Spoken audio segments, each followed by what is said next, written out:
Hey, what's up, y'all? It's No Joe Coward coming at you bitches live from Phnom Penh, Cambodia, the heart of Southeast Asia. Everybody, I got another email today from a fan of mine. Yet again, another fan. Can't say I blame him. Can't say I blame him at all. All right, guys. So we have a little thread here. He emailed me. I emailed him back. He emailed me again. So I'm just gonna read that. Then I'm gonna get to the man's question. It says, "Hi. I just wanted to say thanks for your videos. I think what you are doing is fantastic. Thank you, sir. Thank you. It's refreshing to see a real man's man out there with a heart to help people." I'm gonna read that one more time. One more time for all the people listening. It's refreshing to see a real man's man out there with a heart to help people. I have a heart to help people, everybody. I know you're probably a really busy guy, somewhat, but would you be willing, able to chat sometimes? I have questions about boxing, blah blah blah. I think fighting your videos is no accident. I want to suck your big cock, blah blah blah. Then he says, well, basically, I recently got this feeling where I wanted to learn some form of fighting and self-defense. I don't know if you keep up with stuff in the States, but there's some messed up stuff going on here. Yes, I'm well aware, sir. I'm well aware. I want to be able to keep people safe, blah, blah, blah. If I'm out with my girlfriend, I get jumped. I want to be able to protect us and fight back. Yeah. All right, man. I mean, like, there's really no need to continue reading this. I mean, I pretty much get the gist of the email. Look, Kevin, you want to be able to feel secure. You want to go out into the world either by yourself or with your girl, and you want to know in your heart that if the shit goes down, if shit gets a little hairy, then you have the ability and you have the mental capacity to handle yourself in a violent scenario. That's understandable, man. What man wouldn't want to feel like that, right? I mean, I'm sure there's some guys watching, a lot of guys. How would you feel if you were out in public with your girl, the love of your life, the girl of your dreams that looks up to you? She sees you as her man, and I'm sure you are, and she like in her mind, like, you can kick anyone's ass. You know, you can always handle your shit like a badass. And then a couple of fucking teenage punks run up on you, bump shoulders, they turn around, they want to start a fight. Okay, your heart starts pumping, your heart starts beating. Oh fuck, man, I'm gonna actually have to fight. Like, maybe my girlfriend's gonna see that I'm not as tough as she thinks I am. Oh shit. And then next thing you know, you don't know where the fuck you are. You're on your back getting punched in the fucking face by some 16-year-old punk ass by some little punk. Alright? Now, that's never happened to me before, thank God, because I started standing up for myself at an early age. When I was about 14 years old is when I first started learning how to fight, and I got in my first fights, and I started knocking dudes out because I was tired of being insecure about my abilities to defend myself. So Kevin, look, man,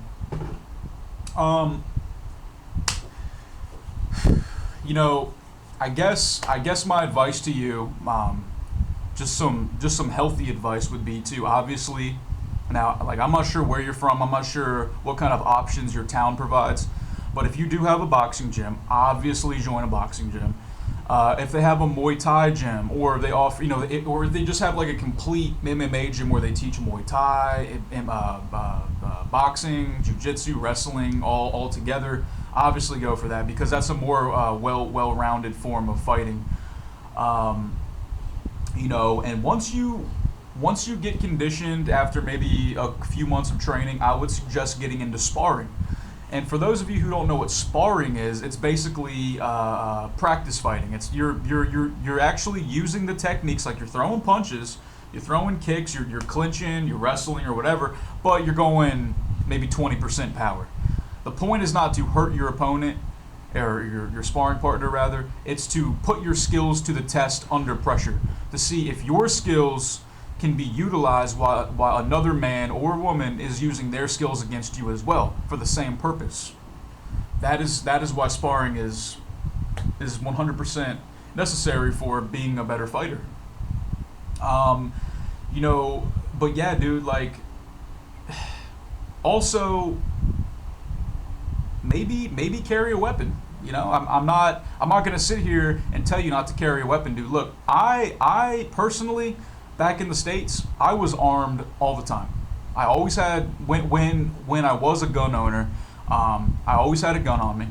I always carried my gun. Now it was illegal for me to do that. I don't really give a fuck about saying it in hindsight, but I used to carry my either 357 Magnum on me, or I carry a 45 caliber or a 9 millimeter. I always had it in my pants. If I didn't have my gun, I had a knife. I had pepper spray because I lived in fucked up areas, especially where white people were often targeted by lots of black people. To beat them up because they think white boys are weak. Well, needless to say, I never had any problems with the brothers back in the States, simply because they knew that if they ever fucked with me, that somebody was getting hurt. Somebody was getting hurt. Now, I'm not trying to peacock, but it's also about how you carry yourself, dude. So you might be able to fight really good. That doesn't mean people are not going to fuck with you. Like, I know how to fight. I know how to fight despite what other people say about me. I know damn well I can. But I also carry myself in certain scenarios where I let potential attackers know that it would be a huge mistake to fuck with me. Now, obviously, you don't want to be like that all the time. But if you're in a situation where you feel like some shit could go down, look, man, keep your chin up, all right? Keep your chin up, keep your shoulders back, pop out your chest, and know in your heart that if something goes down, that you have to protect yourself and your woman, okay? All right. Anyways, Kevin, look, man, join an MMA gym, join a boxing gym, learn the basics, get into sparring, get into a workout program, get your confidence up. And look, man, it might not hurt to potentially get into a fight. I'm not saying go out and start one, but if one comes looking for you, maybe don't be so quick to don't be so quick to don't be so quick to walk away, I guess. Like if you're really feeling insecure with yourself, and you really think that you need to put yourself to the test, next time you're in a bad situation, like I said, maybe I'm not saying necessarily start it, but don't be so quick to walk away. Maybe kind of see what the other guy's gonna do, and if he does something, hey, self-defense, right? Self-defense, man. Just like if you want experience in how to have sex, when the opportunity arises, hey, man, go for it, dude. Get some fucking experience, dude. Anyways, man, yeah, I'm no Joe Coward, everybody. If you guys have any questions, I will give you my honest opinion, even if it's not what you want to hear. Okay, email me at nojokestriking@gmail.com. That's nojokestriking@gmail.com. Everybody, it was a pleasure speaking to you. Peace.